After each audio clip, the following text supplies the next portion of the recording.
মিলাদের তবরক মানে? আরে মৃত্যুর পিছনে কোনো না কোনো ভাবে আপনি তাই স্যার।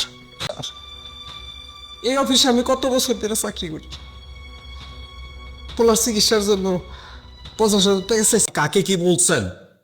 আপনি আমার কাছে অ্যাডভান্সের টাকা চাইছেন, আমি অ্যাডভান্সের টাকা দিয়ে দিচ্ছি। হতেছেন তো স্যার।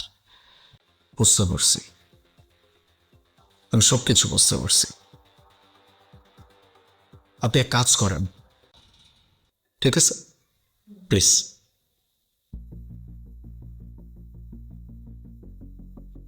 সুমাইয়া, একটু আমার কেবিনে আসবেন প্লিজ।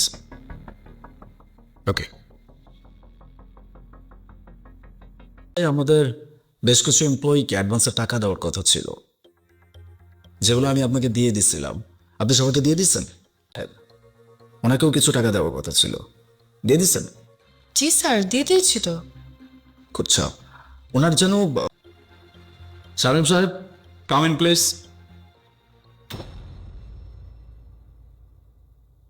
আজো। এক্সকিউজ মি, ওনাকে আমি ভেতরে আসতে বলছি। এখান থেকে যদি ওনাকে যেতে বল, আপনি ওনাকে অ্যাডভান্সের জন্য কত টাকা দিয়েছিলেন? স্যার 50,000 টাকা যেটা আপনি আমাকে আমার দিছে 5,000 টাকা, উল্টা আমারে কয় এত টাকা 50,000। আপনি রেখে গেছেন 5,000 টাকা দিতে, 50,000 টাকা দেওয়া যাইব না। কি ব্যাপার মিস সুমাইয়া? এই, তুমি মিথ্যা কথা কেন বলছো? হ্যাঁ, আমি তো তোমাকে 50,000 টাকাই দিছি। স্যার বুঝতেছেন না, গরিব মানুষ, টাকা নেওয়ার জন্য এরকম মিথ্যা কথা আমার। রাইট, এই জন্যই আমি আপনাকে সবকিছুর দায়িত্ব দিয়ে রাখি।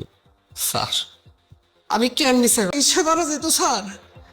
আর স্যার পুরো অফিস জুড়ে সিসি ক্যামেরা আছে, আপনি সিসি ক্যামেরা চেক করেন, ওটা চেক করলে শেষ করবো না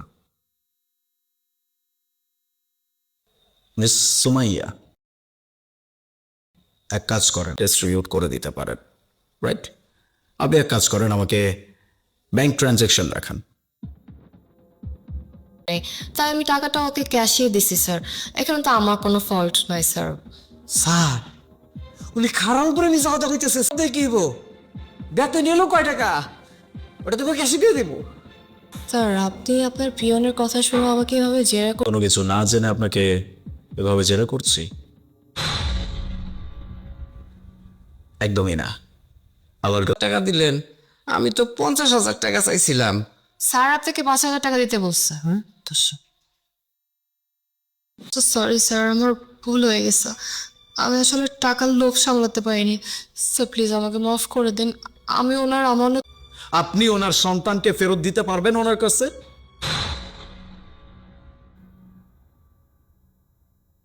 শুধুমাত্র আপনার সামান্য একটা লোভের কারণে একজন মানুষ তার সন্তানকে হারাইছে। 80,000 টাকা, এটা দিয়েও আপনার চলে না? এরপরও আরেকজনের টাকা আপনার মেরে দিতে হবে? Listen, এই মানুষটা আমাদের কোম্পানিতে কত বছর যাবত চাকরি করতেছে। ওনার কি আমাদের কোম্পানি থেকে এতটুকু একটা না পেয়ে তার সন্তানকে হারাইছে, আর আপনি কিনা বলছেন আপনি তাকে তার সমস্ত আমানত ফেরত দিয়ে দিবেন? ওকে,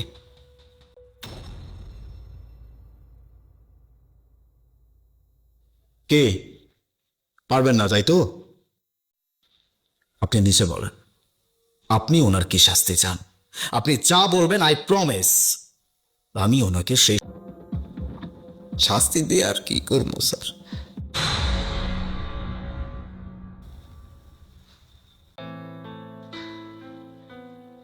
পোলারে শাস্তি দিলে তো আর আমার পোলার আর ফেরত হইব না। উনি আপনাকে ক্ষমা করে দেওয়ার কথা বলছে,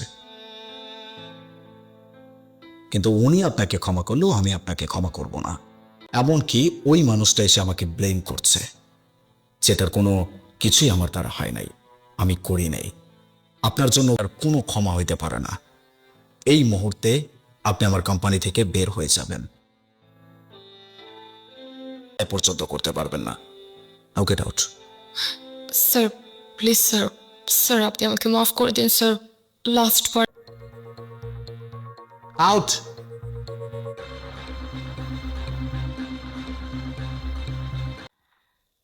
আমি আমি আপনাকে কি বলে সান্ত্বনা দিব সেই ভাষাটা আমার জানা নেই।